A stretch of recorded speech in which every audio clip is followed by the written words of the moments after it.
been picking your driver just to curse him. The perfect time for it to go live. Right there in the middle of that. It just, I'm telling you, he's going to freeze up consistently with the fan curse. Too many people on What up, everybody? What up, everybody? Thank y'all for joining us this week. We are a day late and $1 more, I guess. I don't know what they want to call it. But no, we're going to have some interesting conversations. Obviously, we're down to the last two races.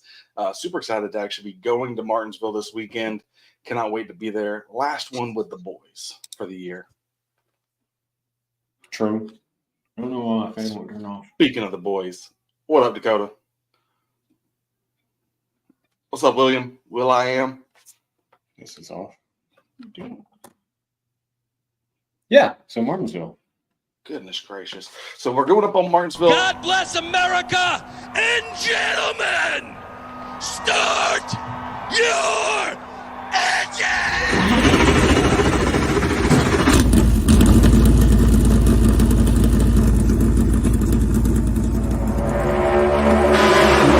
Still down there. Still down there. Still outside corner, you're number one. Was out. Hell was out. Vanity just about out-wrecked him. And then she busted her ass.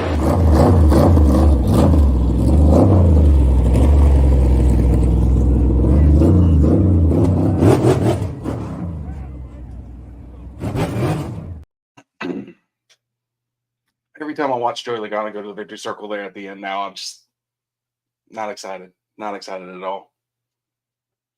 You know, we'll change that. Fix that next This year. is just casting who's going to be champion in 2 weeks. I mean, NASCAR likes to pay for them champs. What's up, Uncle Chuck? You watching the game? Did they won the Piston Cup, right? They scored the most home bases. They drove the most birdies.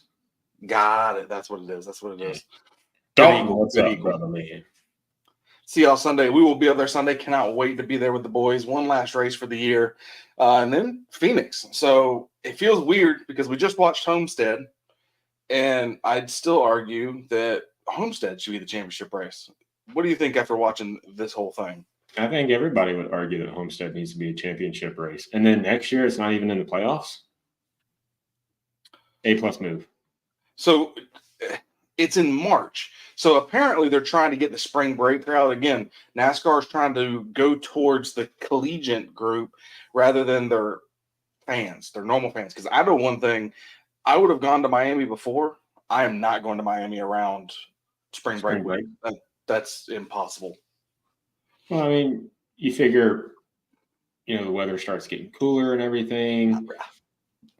Miami was the championship race. You could go down there in November and it'd still be like summertime down there. So I don't know why they moved it. And so it's the other going to be a night race, is it? No, I don't think so. Based off of what I saw. So stupid.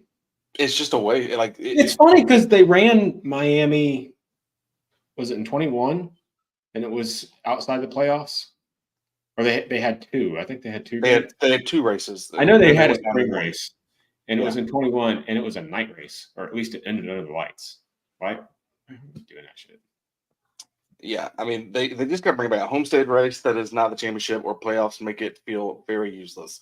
It's a great racetrack. It just makes no sense. And my thing is, they're talking about how they're getting together and about to make a bid, just like Phoenix did. NASCAR owns the tracks. Why is the city having to pay NASCAR to have the championship there? That's the part that doesn't make sense. NASCAR needs to put the race where the racing is the best, not who pays them the most money, because they're going to lose their fan base. They don't care. That's the unfortunate part. Yeah, they don't care. So we're losing a banger of a race now next year. It won't be in the playoffs, which they're replacing it with what? Gateway? Gateway and so Gateway for whatever reason is a better race than Miami. Well, Gateway was not the problem. What was the other one they added? They added one of the short tracks that's notorious, New Hampshire. So I don't think New Hampshire is replacing Homestead. I think Gateway is replacing Homestead. Gateway was the actual replacement, but they added in New Hampshire as well into the playoffs. And I don't. So it's just I don't hate New Hampshire. I don't love New Hampshire. I don't look forward to the New Hampshire race, but I don't hate it either. It's another race on the circuit. But as far as like Gateway, I haven't seen a good race at Gateway since they started racing there 2 years ago. Would bet 25 races in March. Give 26 from now. I've heard that they do need to upgrade the facilities, and that's fine. You can do that, but you have this thing called an off season. Your only race is once a year. If you can't make those alterations, that is true. But I mean, I guess it would give them a solid amount of time, because if they race in March next year, then they have the remainder of the year plus all of the following year, because if it gets moved back to the championship race, it would essentially give them 2 years to do mass renovations. I haven't been to Homestead. Charles, I know you have, so you can probably speak about how the amenities are and the facilities and whatnot. It's up to date to be a championship race, because from what I've heard, Phoenix is a fantastic facility. So I have to know. I do have to ask this one question though. Did it snow this past weekend in Kansas? I don't know, did it? No, not at all. So why can't we have Kansas near here at the end? I don't. Las Vegas. Just wondering. Or Las Vegas. I mean, give us something else. Like as long as it's not Phoenix. I know Vegas is an SMI track, so it would never work contractually. But no, I don't know why we have to. I don't know why. Who the track owner is, it should be a stipulation who gets the championship race. I don't know if my kid's scream is coming through. That was your ass. I've been to Homestead as well. Worst bathrooms ever. I heard that you loved the trough style. Wait, why is it wrong one?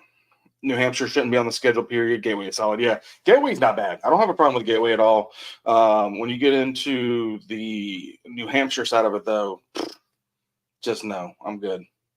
The parking traffic is way outdated. Phone service and Wi-Fi is bad. The vendors move at snail pace due to the card readers taking minutes to process. Great racing, but the rest is a stress. So, I mean, I get it, because Dakota and Nathan and them went to Phoenix last year for the championship race, and all they talked about was how fantastic the facility was. Like, yeah, the racing on the track it can be mid at times, but if you have a facility for the fans, like, why would you give that up? Yeah. To move to, I hate to say it, but a dump as far as a facility. Because Homestead, the racing at Homestead is great, but again. Yeah, I mean, obviously we've all talked about, like, where should the race be? It needs to be at 1.5 miles. I think almost everyone can agree your championship race, if you're not going to do more than one race to crown that champion, that championship race needs to be the most competitive track. Yeah. Not the track that once you're behind someone you can't pass to save your life. So 1.5 miles right now, that's where the competition is. And we'll get into the race itself, but like that entire race, the top 8 that are in the championship 8, excluding Logano, because I don't know what the deal is. You didn't even race. But 7 of the 8 cars were competitive the entire race. Granted, Larson has issues, but they're at the end. It's going for the win.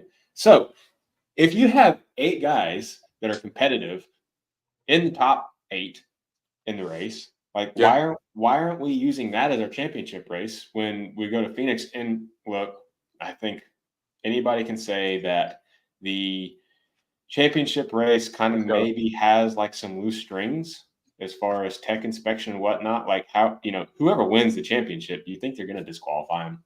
Like, no, can you imagine the PR that comes with that? So it's kind of like an open book, like get the car through tech to start the race, and who cares what it comes out, after the race, because they're not going to do anything. The only time I could see them overturning it and then, disqualifying the winner would be if Chase Elliott was not the winner and they wanted to make sure Chase got it. Yeah, it's possible. But he finished second. But so the championship race not being at Homestead is a travesty as far as, what the fans deserve. But again, I think Charles said Yeah, Charles said, with that being said, the finale needs to go back as soon as possible. I'd overlook it all and do it again for the finale. Yeah, if It's just that type of track. if Homestead makes it back as a championship race, we're going. Oh yeah, 100%. Like that 2026, hopefully NASCAR can fix that and make that work, because I think that's where it needs to be. And even my point behind that is, Darlington, it was perfect weather. Michigan, no snow. Kansas, no snow. It's not even negatives like they get to where they go. The negative 20s, negative teens, things like that. It didn't even get below zero. So that's a night. That's the coldest one I'm talking about for nighttime. So why can we not race there this back end of the year? Why do we have 36 races on the schedule? Honestly.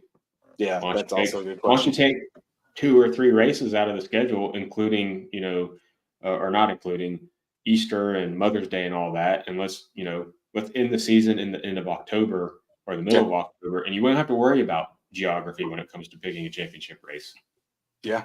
I mean, for me, honestly, end of September, like that's the max. Like end of September would be the latest time. Yeah. Yes, Charles. Homestead 26 championship weekend. Yep, we'll be there. We'll make that happen. If NASCAR fixes things and makes it right, we'll be there. Yep. So obviously, a lot to talk about. Let's dive into the race itself. We've already kind of touched around it, but the race itself, from the beginning, I swear NBC had to go to their little 3-cam setup more in this race than I can think of the entire year, because they were doing side by sides, they were doing triple views, because they're, like you said, there's so much passing and so much competition. They're getting runs. There's the top who can run the fence. There's the bottom side. I mean, it's phenomenal racing when you watch it on TV. I can only imagine again back in person. Homestead, and it's been like this for years, but Homestead is like the one track that I can think of like immediately off the top of my head that has multiple lines for racing, not just a middle or high line or a low line and a high line. I mean, there's 4 or 5 lines that these guys can run. So maybe we should just model Homestead for maybe Texas. I mean, just level Texas altogether, and just in another city in Texas, maybe put a. No, I don't have a problem with city, but yeah. So if we had Texas, if we had fantastic racing from the green flag all the way to the checker flag, the finish was insane. The racing through the stages were insane. Yeah. I mean, it looked good on TV, and I'm sure it was fantastic in person. And the competitiveness was there. They said, I think it was after stage 2, at the beginning of stage 3, they said that they tied or broke their record for lead changes. Yeah, I think, what was it, 27 at that time? Yeah, I don't know. I don't know what it finished out with. I mean, obviously there was more lead changes after that, but yeah, I mean, 27 lead changes, and I mean, obviously that the inside line is the fastest line when it comes to speed wise. However, on that outside, you build up the momentum and it kind of slingshots you back around. And so you had guys using both of those. You had guys that would, Denny Hamlin's and a couple of the other guys where at first they couldn't. They basically got stuck in the top line, and then they were able to kind of move around the track because they got more free as time went on, and they made adjustments. Mm-hmm. Yeah, it definitely put on a fantastic race. There was no boring parts of that race where you're like, just couldn't get up and do something else here for a little bit and just kind of pay attention to the background. I mean, there was times it might have got a little stretched out, but it wasn't like, the leader got out to a 7-second lead or anything. There wasn't domination from one car or one team in particular. 45 was up there pretty good until the end of first stage. Yeah, I mean, yes, the 45 won the first stage, but I mean, Blaney ran really good for most of the, from the second half on. Chase, he led 60, 70 something laps. So as far as manufacturers and teams, like there wasn't like one team that was like, they're going to be the ones to beat. Yes, the 45 was fast. The 5 at the beginning was fast. The 12 was fast. The 9 was fast. I was actually surprised how fast Chase ran. I figured, he'd be a top 5 car, but I did not think he was going to actually be contending for a win. I definitely thought he was going to be in that top, 6, top 5, somewhere up in there. Like you said, I did not see him contending for a win. That was the most laps he's led this year. Yeah, that's what's shocking about it is like I put him in my fantasy lineup. Because I was like, yeah, he's an easy bet. Just he'll eke out a top 5. Worst case scenario, he'll run top 10 and he's solid points. But I didn't expect for him to be the contender that he was for the win. Blaney, you and I personally talked about this before the race started. Like Blaney was one that I had high on my radar, but just between qualifying and practice speeds, I was like, I'm not really sure about him. But Bell was the same way too. Like I looked at Bell's practice speeds and he was like 30th, 28th on averages and everything. And it was through the entire average runs. And then he qualifies third, race starts, and he immediately falls back. I'm like, shit, I made the wrong pick here. Because he fell back like 7th or 8th.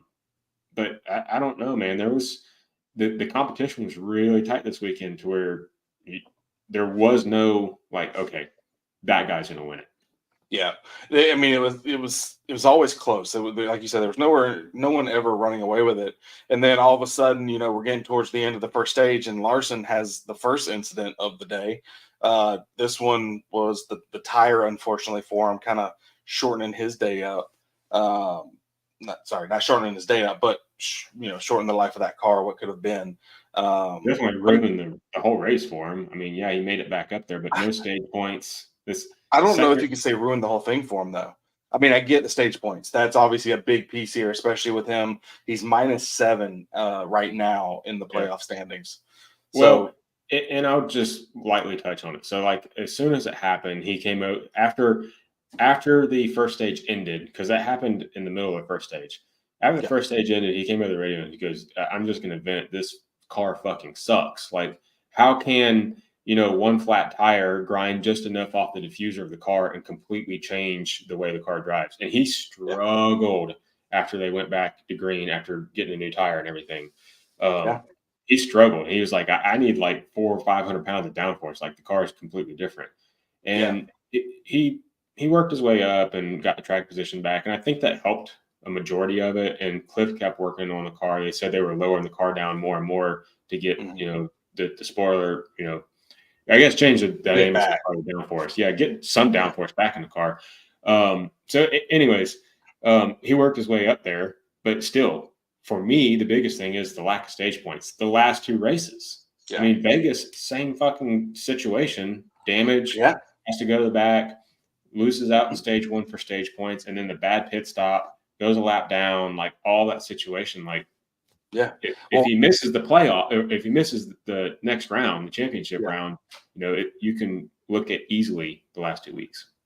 Yeah, and I mean, they didn't talk about it too much on the actual TV, but whenever Busher got spun around in his pit box, the guy that was pitting right in front of him is Larson, and you can see Larson has to stop there. So, like, he was for a while there, it did not look good for Larson. Like you're talking about, it seems like there's been a gray cloud, but it could have been. I'll be honest, the range of emotions I went through in that race was insane. As far as like the car is great, and then tire issue, because I had my iPad charging on the island in the kitchen while I was watching the race. I had the scanner on it, and I heard the tire going down on the audio and everything. I'm like, what are you serious? And I looked over and saw it happen. And so, fuck off, Coop.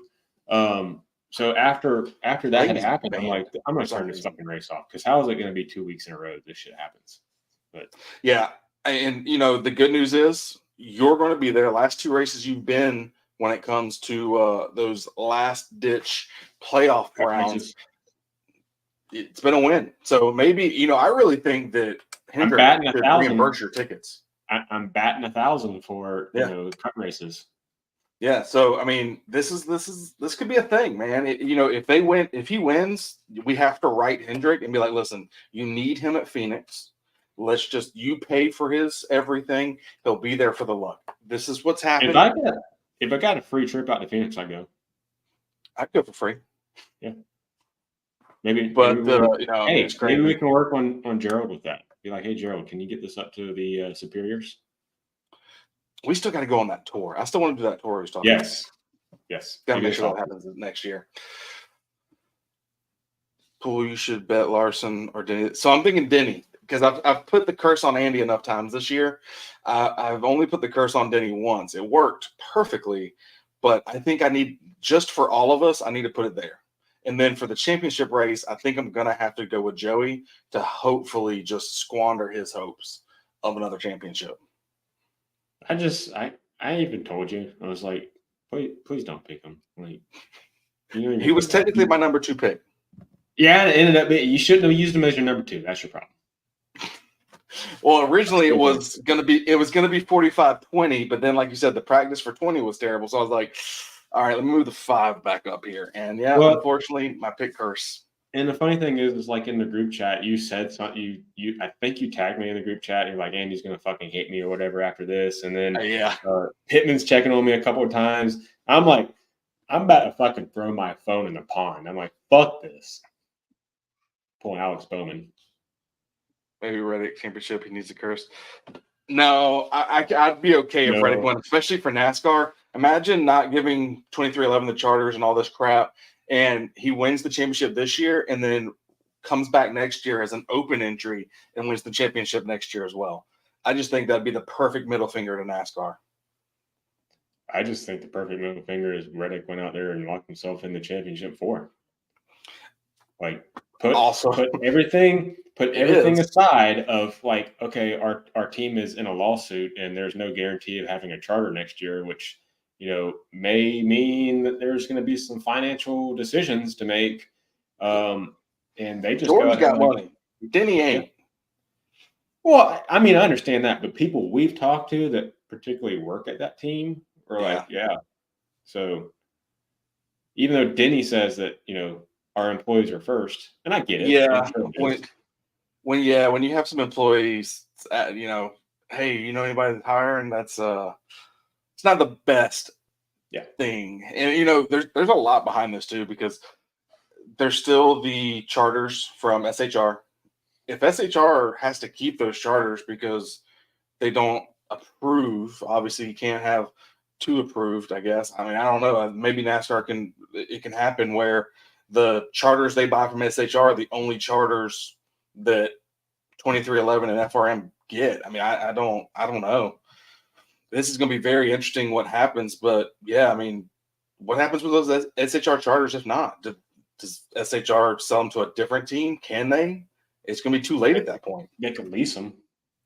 They could lease them out. Maybe that's where Rick Ware gets its back, because I mean, it's pretty much happening that Priest is going to RFK, which don't really understand that either. I'm pretty disappointed about that. I was hoping he was going to be going to KFC.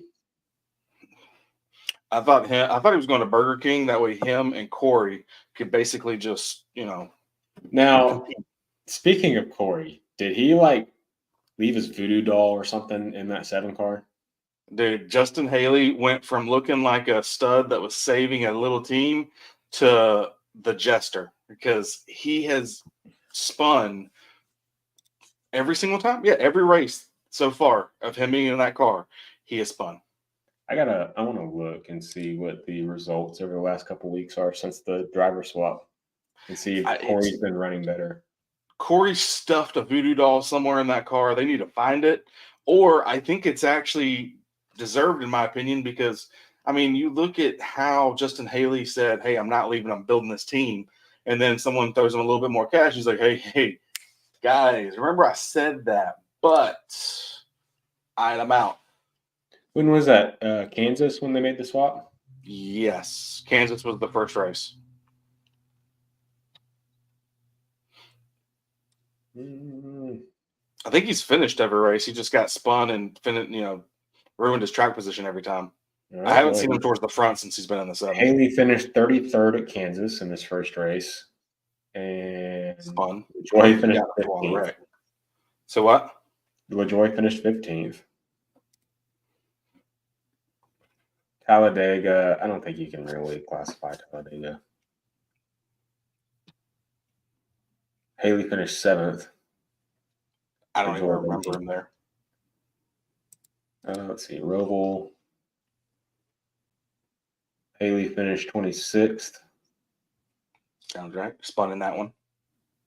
And LaJoy finished 37th. I think he blew up. Yeah, he did. Yeah, that was the one where he had engine trouble right at the Really beginning. can't hang that one on him either. Let's see. Vegas, LaJoy finished 14th, and Haley finished 17th. Boy, this is not looking good for Haley. And then I'm okay with it. Justin Haley was the prick the 2 times that I've been near him. And so, hey, just desserts. Plus, you also said you were going to be behind someone all the way. And then here we go. This is more like it. Justin Haley finished 34th this weekend, and Corey LaJoy finished 35th. That's more par for the course. Yeah. Well, what are you going to do? I mean, I'm going to pull for Haley over LaJoy. Oh, yeah. I mean, Haley would definitely be the choice over LaJoy just because LaJoy shouldn't even be in the Cup Series. He needs to go back down to Trucks or Xfinity or something. Actually get a win. Wrecked, what, twice? Who? This last weekend? Haley spun twice. Yeah. First lap of the race, and then there was Spinny House got him on the first lap, and then his tire went down the other. I wouldn't say Spin House got him. I think he just cleared himself. Also true. True. Now, Stenhouse did cause the issue on pit road, so Stenhouse was out there hunting for blood or something. Yeah. He was not giving. Ty Gibbs had a couple run-ins. Well, I mean, Cry Gibbs always, he likes to put himself in these predicaments that don't typically work well for him. You just do not like him, do you? No, I do not like Cry Gibbs. Who do you dislike more, Justin Haley, Ty Gibbs, or Corey LaJoy? Or Ty Dillon? Oh, Ty Dillon's definitely top of that ladder. Ty Gibbs is second. Jeez. Yeah, and Ty Dillon's coming back. That's the only reason that's if it was before. When I fucking hate that too. Yeah, when Ty Dillon was just stuck in the Truck Series, it would have been Ty Gibbs. But now that leapfrogs. But that's still not like if you reassess this and you put it together with like a Chase Elliott too, it's Ty Gibbs, Chase Elliott, like they're really close. All right, so speaking of Ty Gibbs, I guess that can segue into his best friend in Noah Gragson. You and I were talking about this. Noah was fast in practice. Yep. Like top of the charts, fastest average speeds from like lap 10 on. Yeah. But he was kind of MIA. Like what's the deal? I don't know. A lot of the Fords kind of just were like, hang to the back. Dude, the RFK cars were trash. Were very bad. And I mean, other than obviously Blaney, where was the 22? I know we talked about like, are they doing more stuff preparing for Phoenix? And you were like, no. I think this kind of lends to the point of I think they are focusing more towards the end, like, hey, don't break their equipment, don't put yourself in a bad part.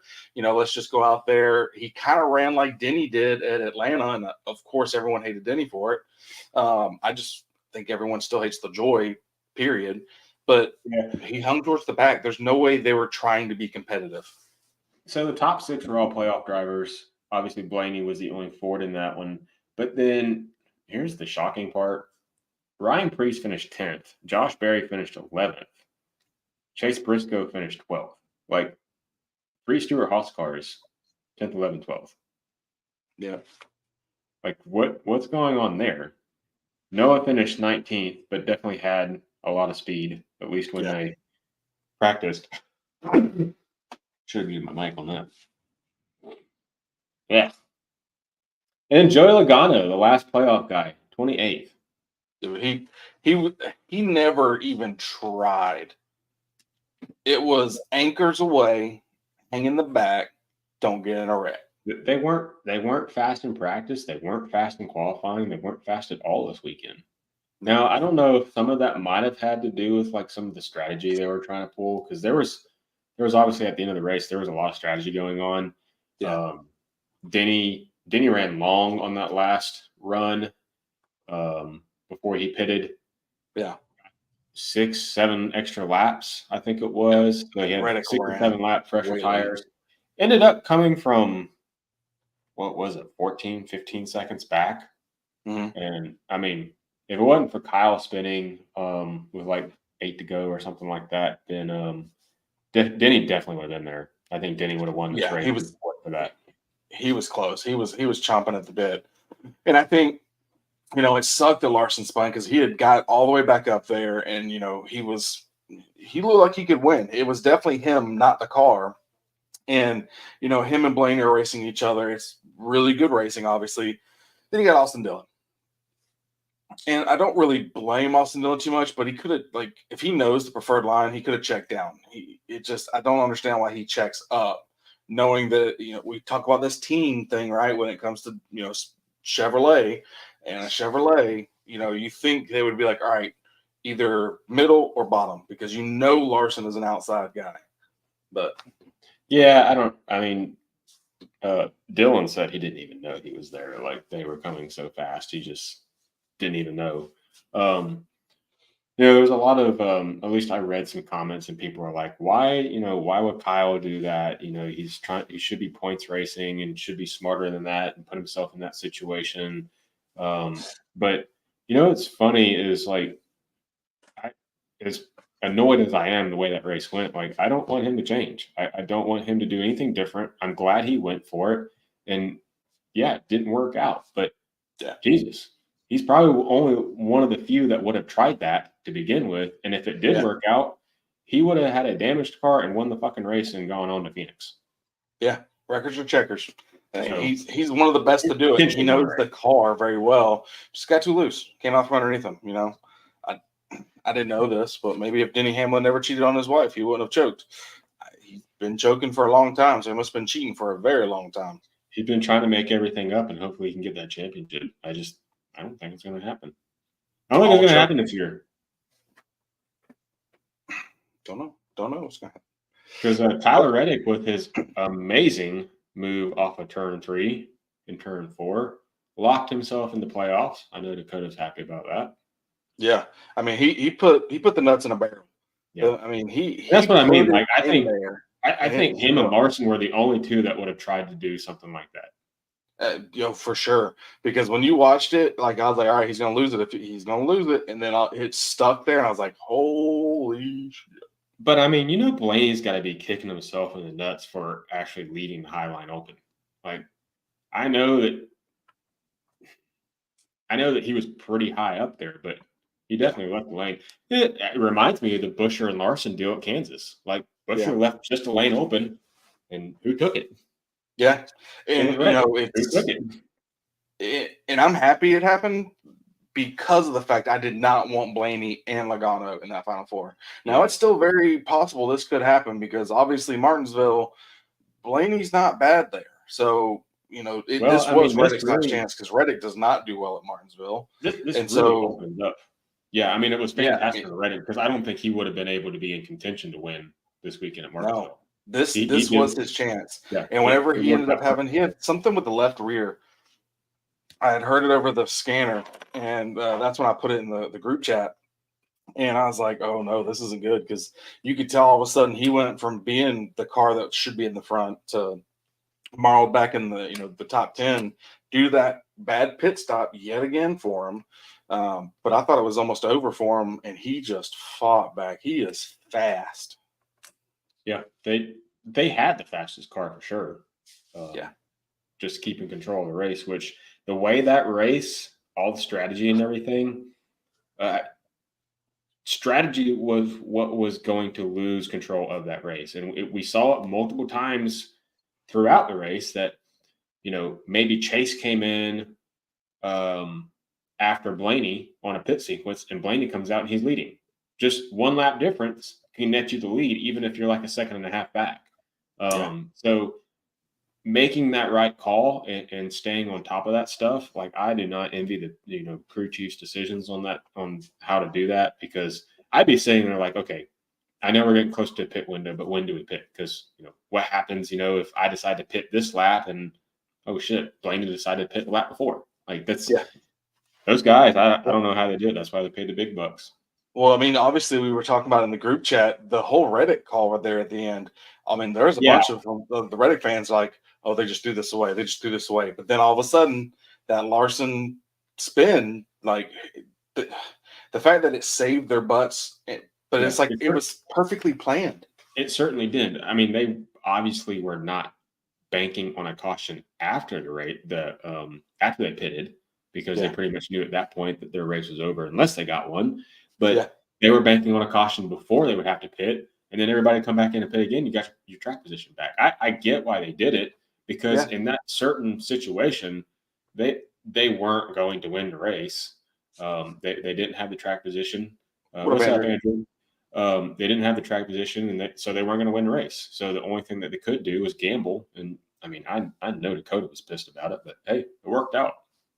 Yeah, I mean, not how they drew it up, but it's worked out. Yeah, I mean, it was, man, he had some cojones, because that call, yes, it ended up working out. Yes, it ended up being the best call, but I didn't know. Even when that caution, whenever he came back out, they came back out with the caution, and he had 3 laps on his tires. All right, what's this going to do versus the other cars that just got brand new tires? And that's what I am actually surprised about. Was I thought he had 6 more laps on his tires. But to have that many more laps on his tires, and from 8 to 7 to 6 to go, I was like, Reddick doesn't even have a shot in this. And then somehow with 2 to go, Reddick's right there, and then was able to pull that move on the high line. So just an all around amazing drive for Reddick. Definitely deserves it. Yes, sir. I'm happy for him. I honestly hope he wins the championship. I mean, he's who I thought. He was my original pick from all the way back at the beginning of the season. Now that he is in that championship 4, it is going to be a good race. I think, between him and Christopher Bell, those 2 together are going to make it very hard for everyone else. Well, and you can't write off Joey Logano, because he's just going to be sneaky and probably going to show up with the fastest car. I hate to say it. I would almost bet he gets pole for Phoenix. Yeah. So we're going to Martinsville this weekend. Who do you think is going to transfer into the Final Four? Because it's being a cut race. We've got Logano and Reddick locked in. Bell is what, plus 24 or 28? Plus 20 something. I think he locks in. I don't think he has the best day at Martinsville, though. I think it's going to be of one of those kind of subpar days for him. But I could definitely see him making it through. I think he's got enough points. Well, here's the interesting thing too, and I was sharing this earlier today. How about the guys that are below the cut, especially, are all the most recent winners of Martinsville? You showed it earlier. Yeah, other than Byron, who was in 4th, he's one of the last ones of the top.